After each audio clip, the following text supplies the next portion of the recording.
Selamat malam jemaat yang dikasihi Tuhan, kita bersyukur karena Tuhan begitu baik pada kita dan Tuhan telah memimpin kita di Rabu terakhir dari bulan Agustus. Mari kita bersama-sama menyanyikan lagu Tuhan menetapkan langkah-langkah orang. Kita mensyukuri karena setiap langkah hidup kita dipimpin dan ditetapkan oleh Tuhan.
Jemaat Tuhan, biarlah kita selalu memiliki hati yang memohon, yang bersandar kepada Tuhan, supaya langkah hidup kita selalu dipimpinnya. Mari kita berdoa bersama-sama.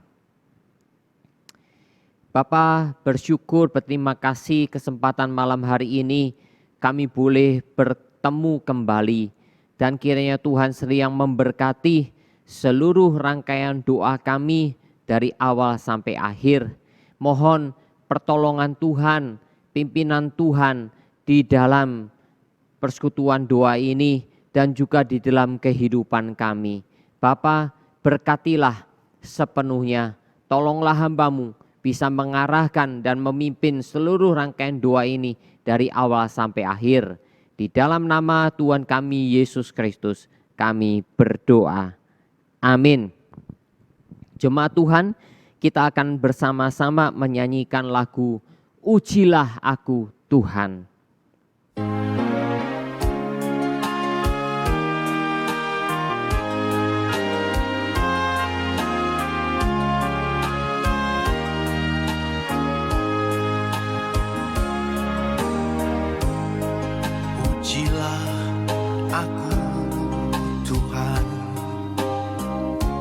Cobalah aku Tuhan, selidiki batinku dan hatiku,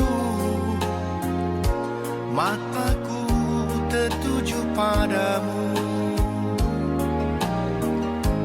Aku cinta padamu Tuhan, aku rindu hadirat-Mu. Aku ingin selalu dekat padamu, menikmati kehadiran-Mu. Ku nyanyi Hosana bagi Rajaku yang duduk di tahta. Aku muliakan dan ku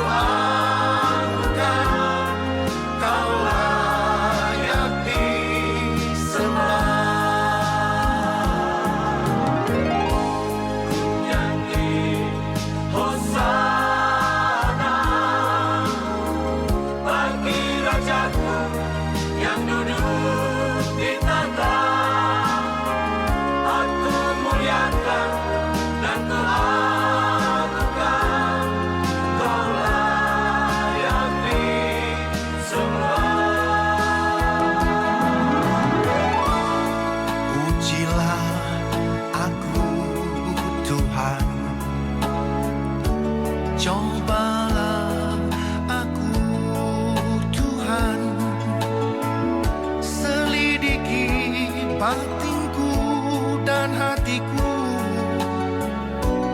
mataku tertuju padamu. Aku cinta padamu Tuhan,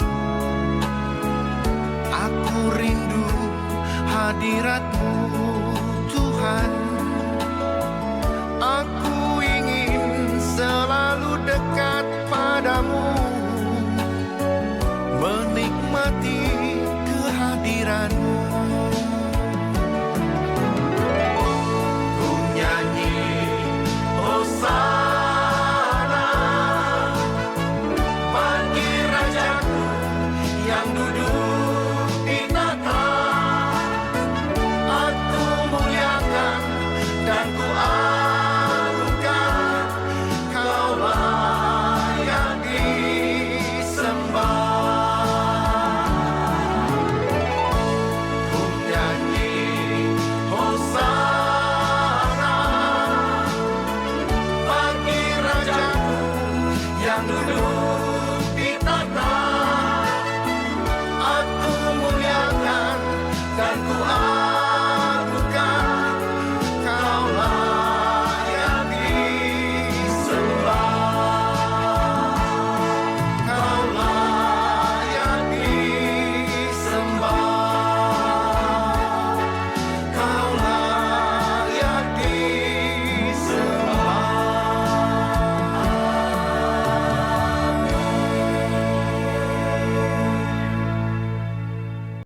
Saudara, jikalau kita ingin Tuhan memimpin langkah-langkah hidup kita, maka kita memang seharusnya memiliki hati yang mau diuji oleh Tuhan.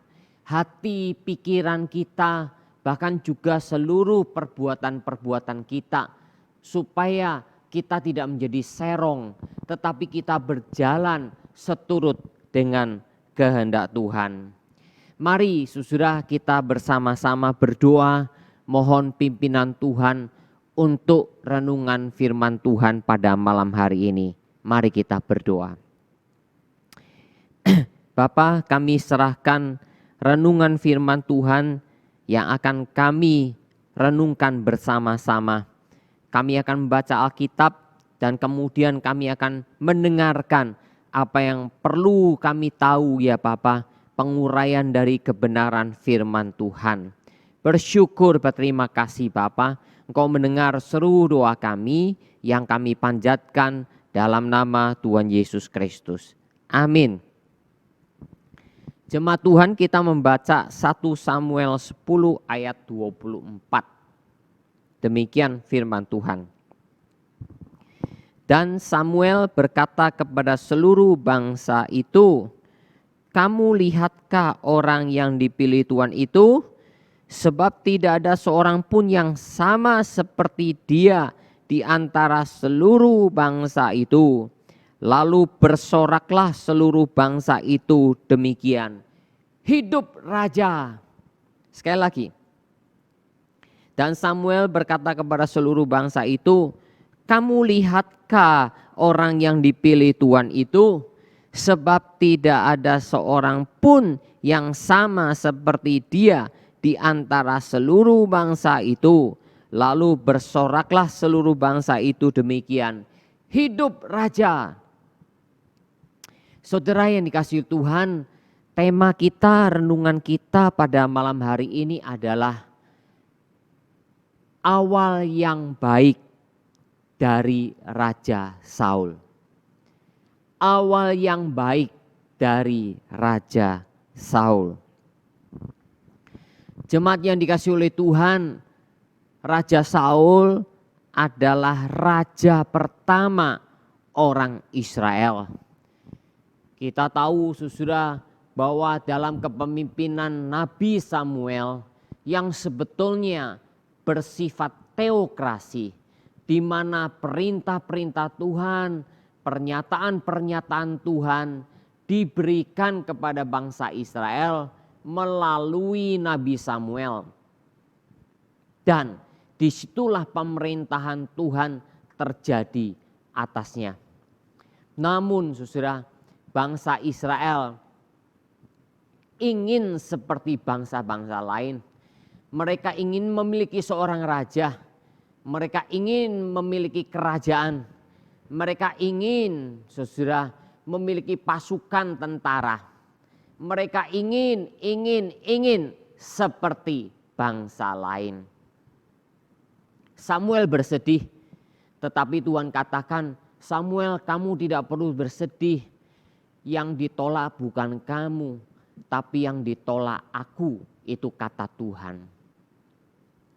Jadi saudara, Tuhan berbicara langsung, menyatakan isi hatinya.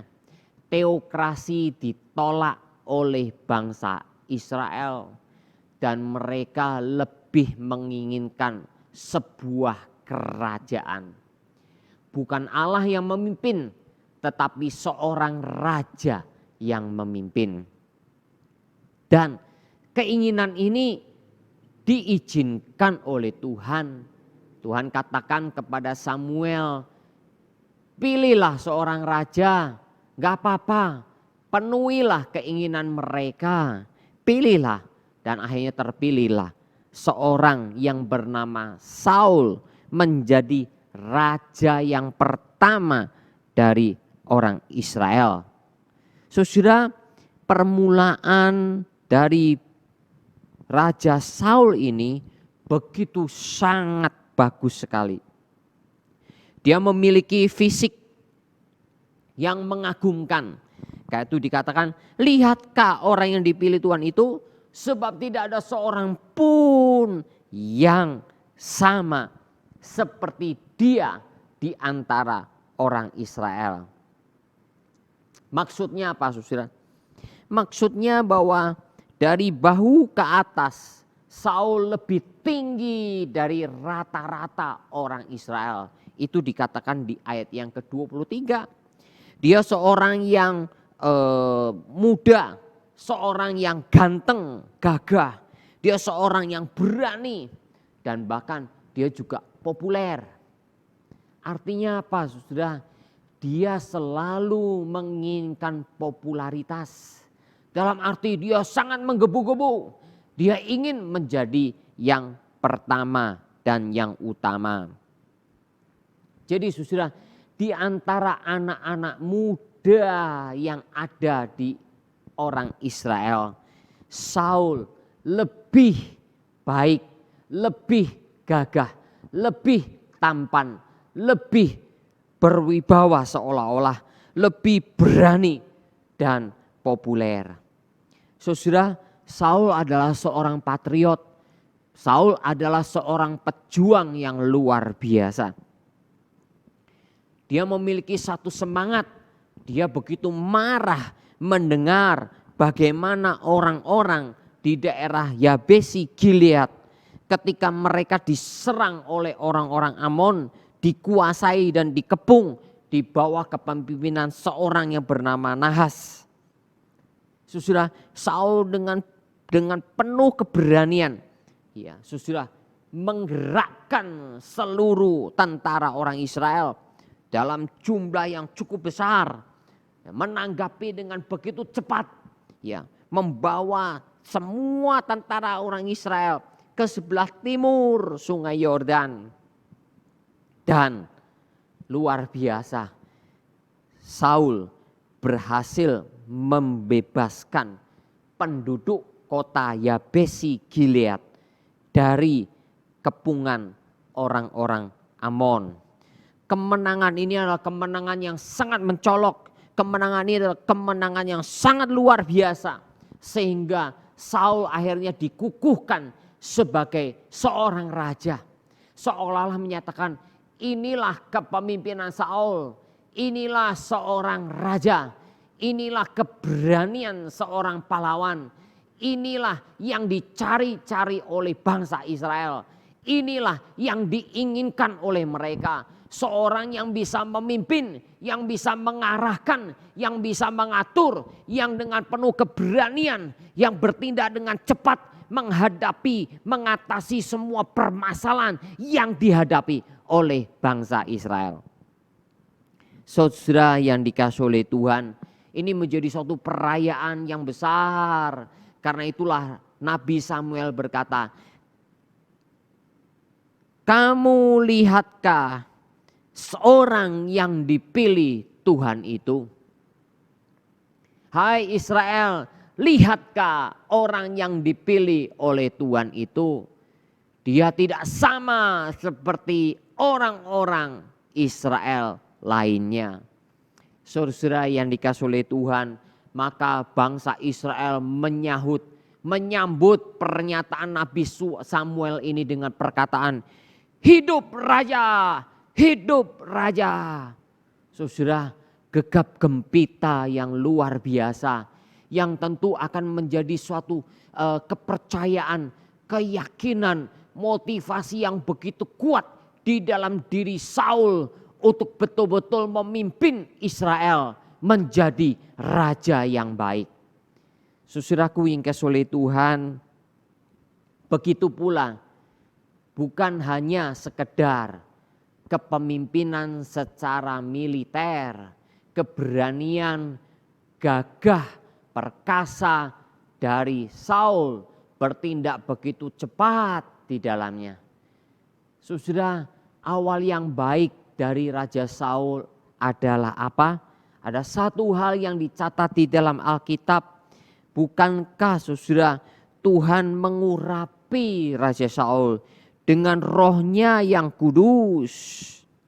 Ya, dengan rohnya yang kudus. Roh Allah mengurapi Saul, memberikan kuasa, dan bahkan dikatakan di dalam ayat Alkitab saudara, tercantum di dalam pasal yang ke-10 ayat yang ke-6. Saudara, seolah-olah Tuhan mengubah dia menjadi orang yang berbeda. Dan dikatakan seolah-olah bukankah Saul termasukkah di antara para nabi? Saudaraku yang dikasihi oleh Tuhan, Saul pada mulanya demikian luar biasa. Ketika diurapi oleh Tuhan, ketika diurapi oleh Roh Tuhan, dia memiliki satu ketulusan, dia memiliki suatu keberanian, dia memiliki satu cara berpikir yang baik di dalamnya. Sampai disebutkan, apakah Saul termasuk di antara nabi-nabi? Saudaraku yang dikasihi oleh Tuhan, inilah awal yang baik dari Raja Saul.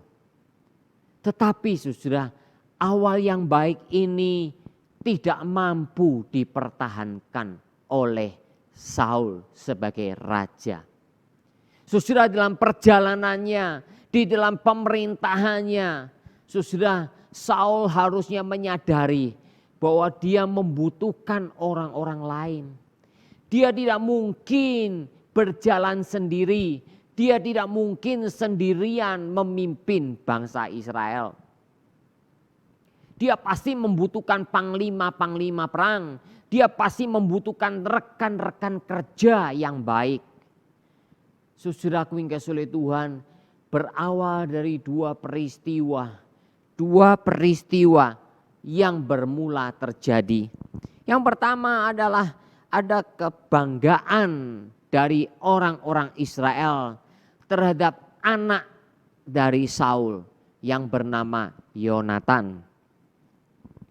Yonatan adalah anak yang juga melakukan tindakan-tindakan yang luar biasa.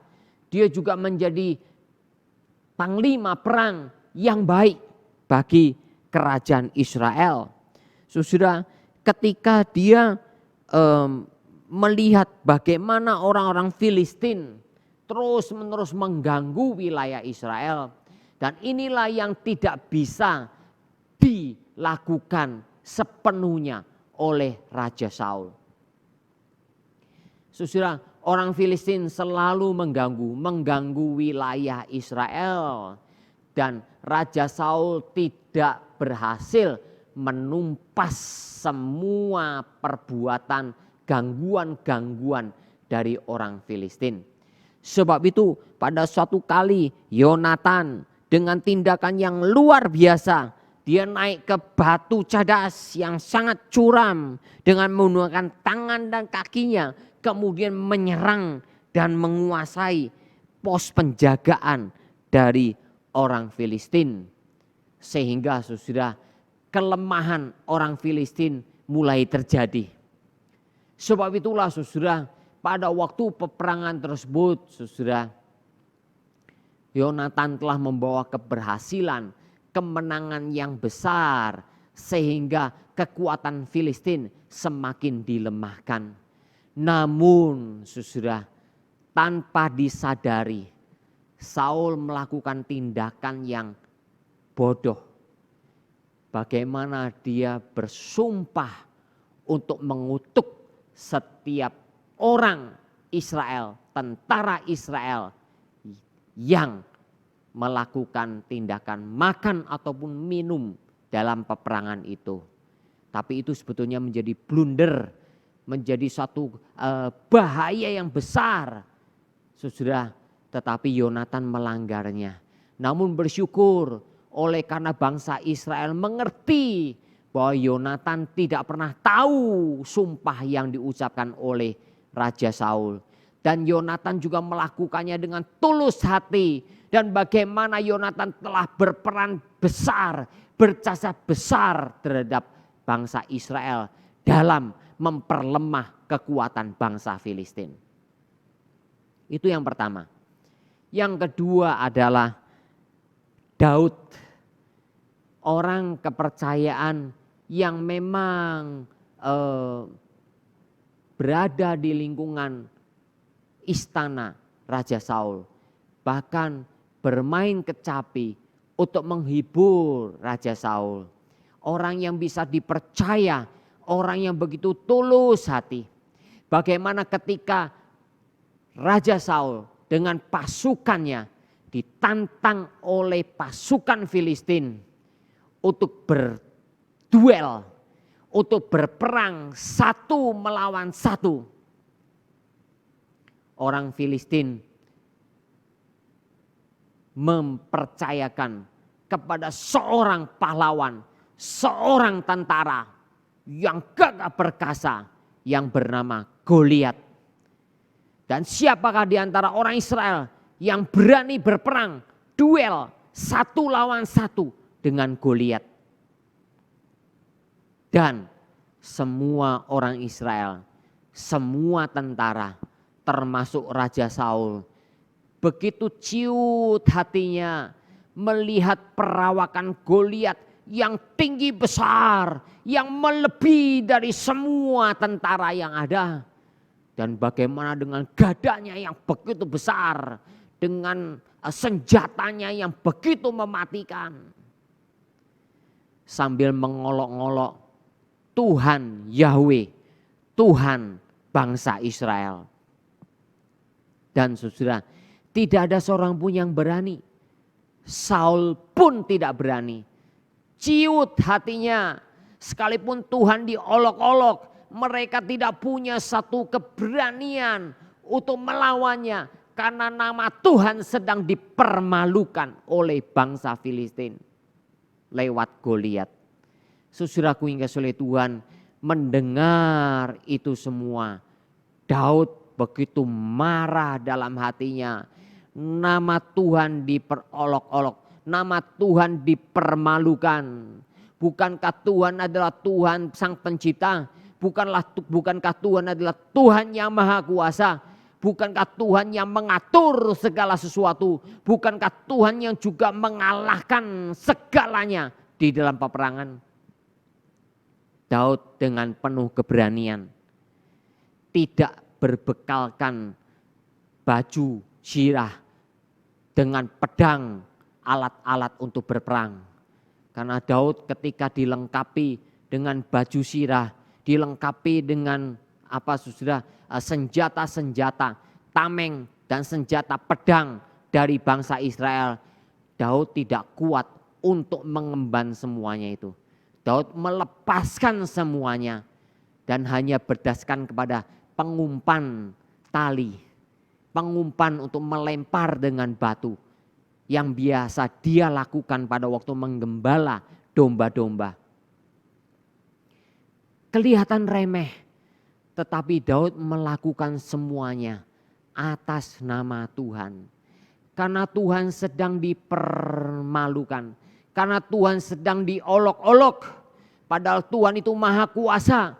Tuhan itu pencipta. Tuhan itu yang mengatur segalanya. Tuhan itu yang menetapkan segalanya.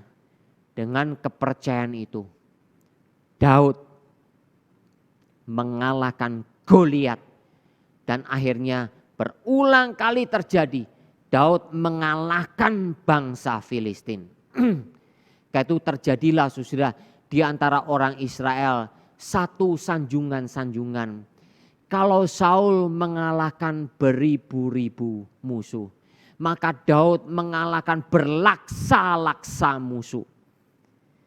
Beda saudara, Daud mengalahkan puluhan kali lipat dibandingkan Saul. Beribu-ribu itu misalnya 1000 dan sebagainya.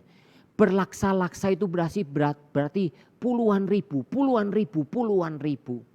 Nah saudara, dari dua peristiwa ini, Yonatan dan Daud, Saul tidak memiliki kerendahan hati.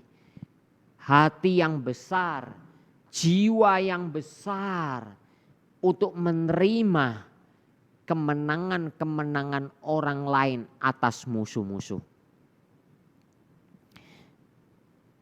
Saul mulai mengembangkan sifat iri hati. Saul mulai mengembangkan sifat marah dan dendam. Saul yang sebetulnya berawal sangat baik sekali, tetapi Saul tidak bisa mengontrol emosinya. Saul tidak bisa mengontrol pikirannya. Saul tidak bisa mengontrol kehendak hatinya. Ketika Israel katakan hidup raja, ketika Israel menyanjung-nyanjung hidup raja, Saul begitu senang. Senang dengan sanjungan-sanjungan. Tetapi ketika orang lain disanjung, ketika orang lain dipermuliakan, dikatakan lebih baik dibandingkan Saul, mulai terjadi iri hati, mulai terjadi kemarahan, mulai terjadi tidak terima, jiwanya mulai memberontak, jiwanya mulai dipenuhi dengan kedengkian.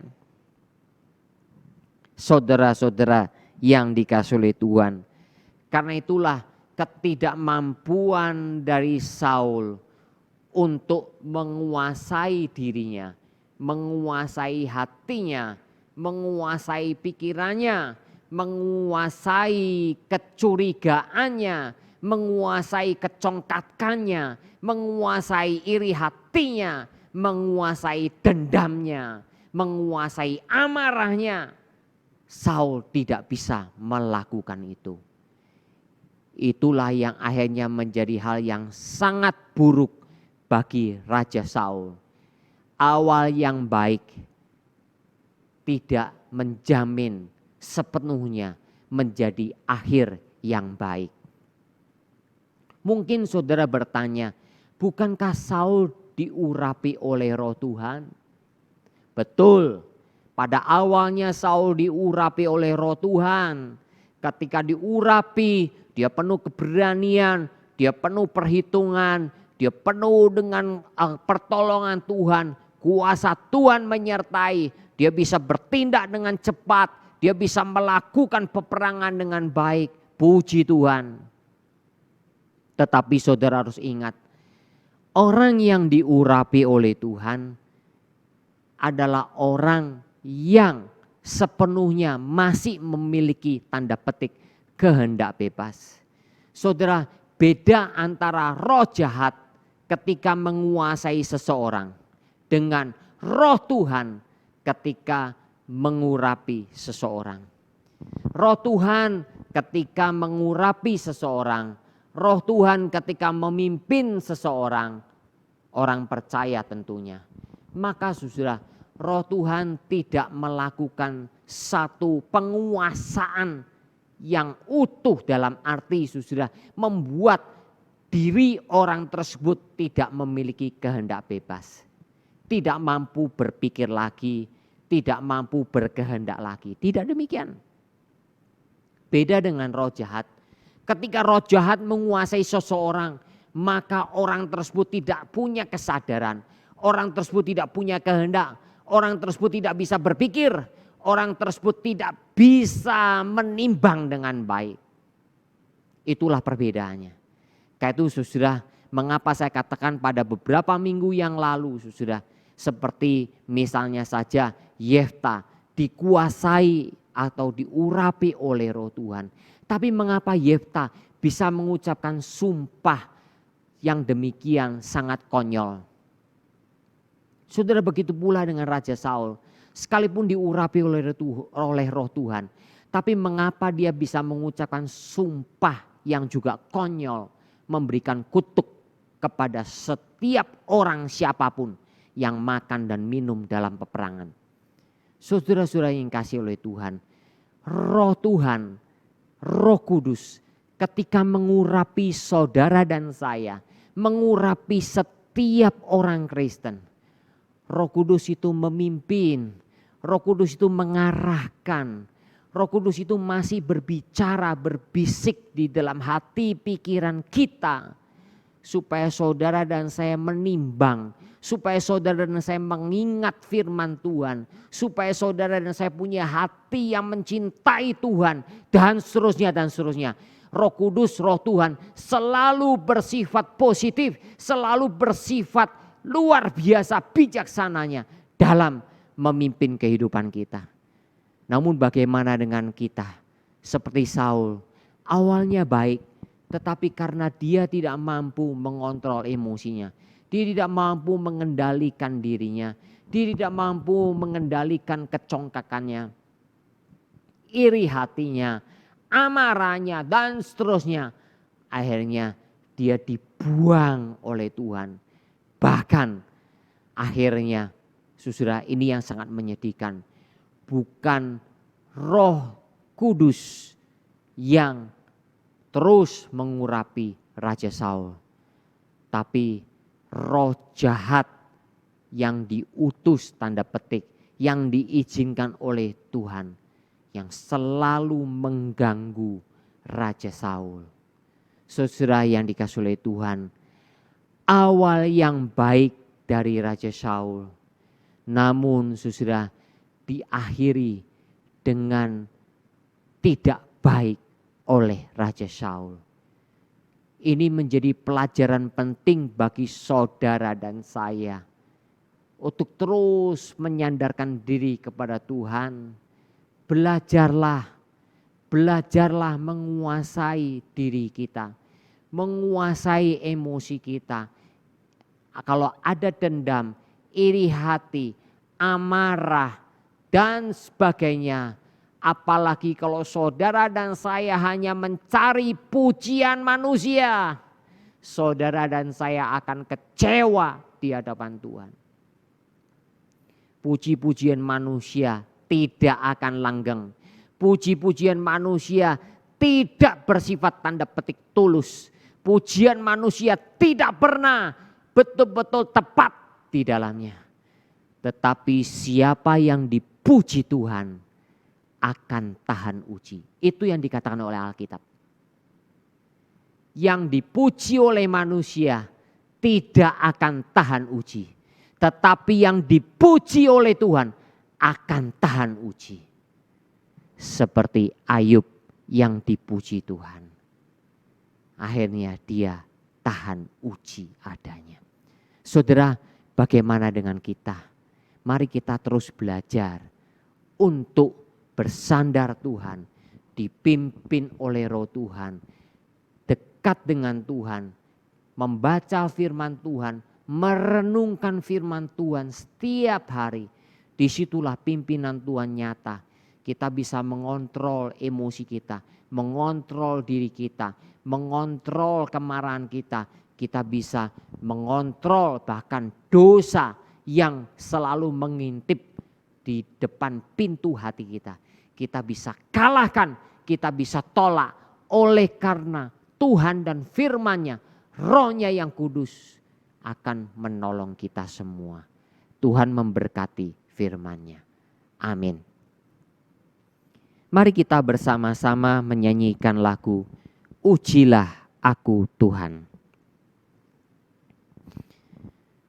Saudara, biarlah hati yang selalu mau dikoreksi oleh Tuhan ada di dalam diri kita semua. Mari kita bersama-sama berdoa. Saudara, biarlah awal yang baik dalam hidup kita bersama Tuhan akan selalu dipimpin oleh Tuhan. Dan nantinya diakhiri ketika Tuhan memanggil kita pulang kembali ke surga. Diakhiri dengan yang baik pula oleh karena Tuhan memimpin hidup kita semua. Mari kita berdoa. Bapa, bersyukur firman-Mu mengingatkan kami lewat Raja Saul.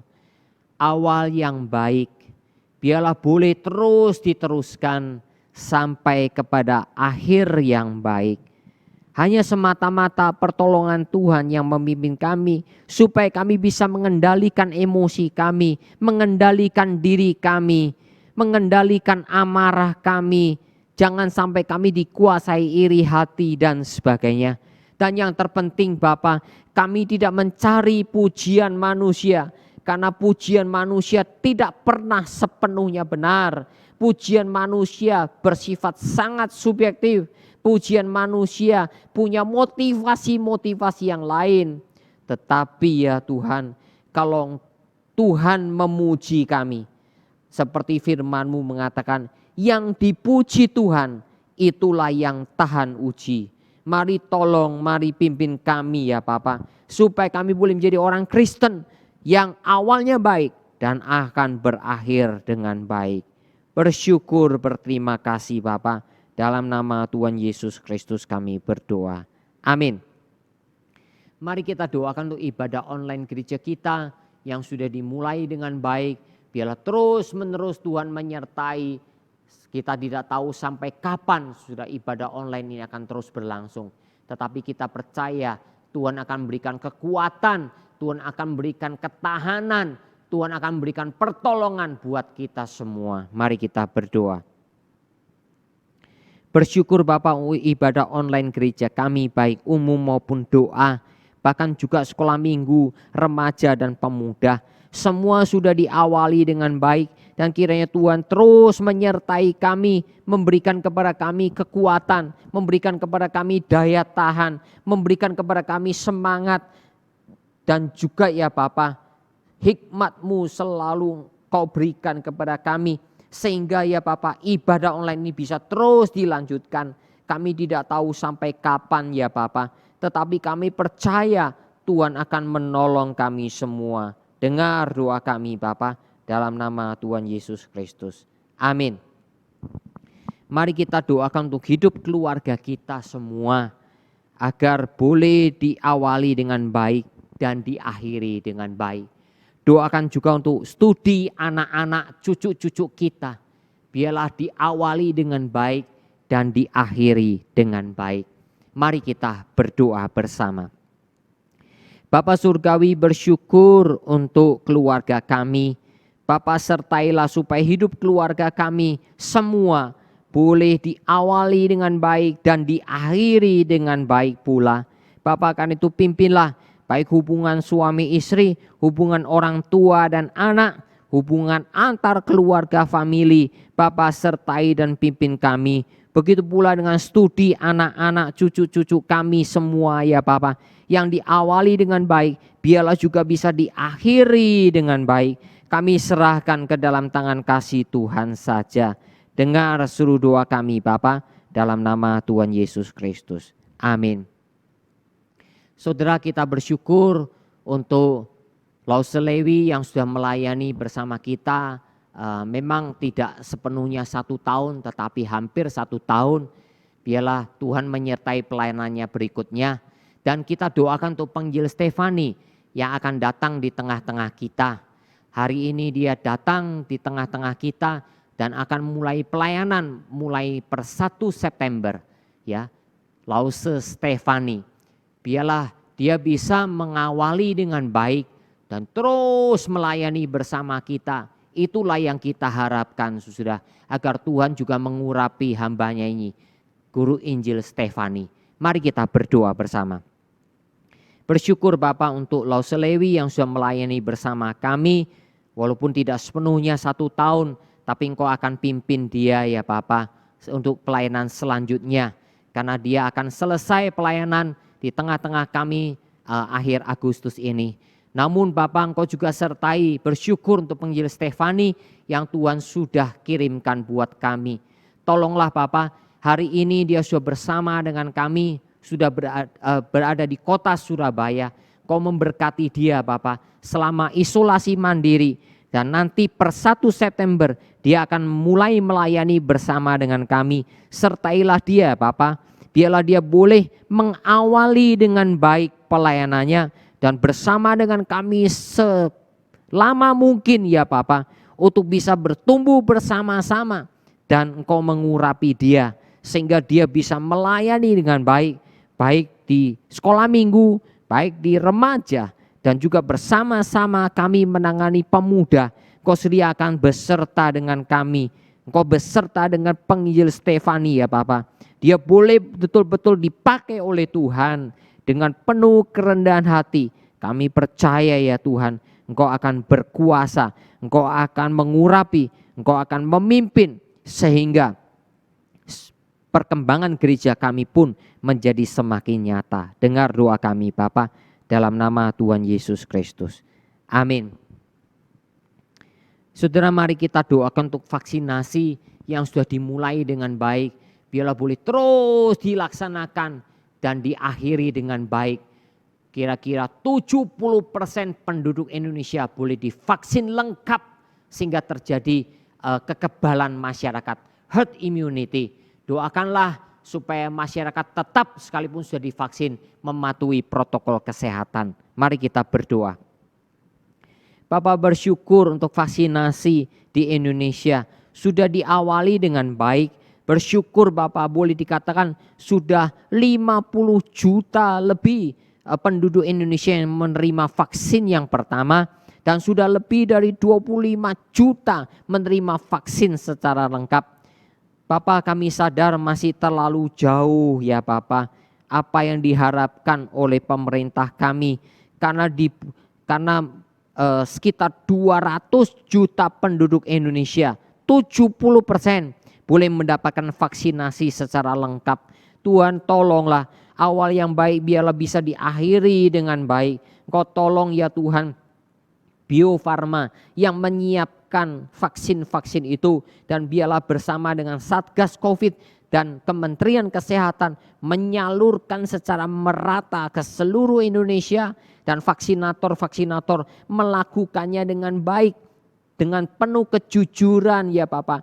Jangan sampai vaksin itu dikorupsi, jangan sampai vaksin itu ya Tuhan yang dilakukan ternyata adalah suntikan kosong. Tuhan, tolonglah supaya kekebalan masyarakat boleh terjadi di negara kami. Terima kasih Bapak, dengar doa kami dalam nama Tuhan Yesus Kristus. Amin. Kita doakan terus pemulihan ekonomi Indonesia agar Tuhan menolong dan menyertainya. Mari kita berdoa bersama. Bapa, sekali lagi kami mohon pertolongan-Mu Bapa. Selama ini lewat pandemi, ekonomi boleh dikatakan tidak seperti yang dulu lagi. Oleh karena terjadi pembatasan-pembatasan di sekitar masyarakat, kegiatan masyarakat PPKM.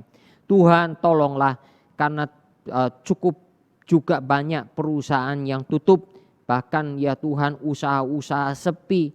Tuhan kasihanilah, bersyukur di satu sisi ekspor boleh naik. Bersyukur Tuhan masih ada bagian-bagian ekonomi Indonesia yang masih berjalan dengan baik.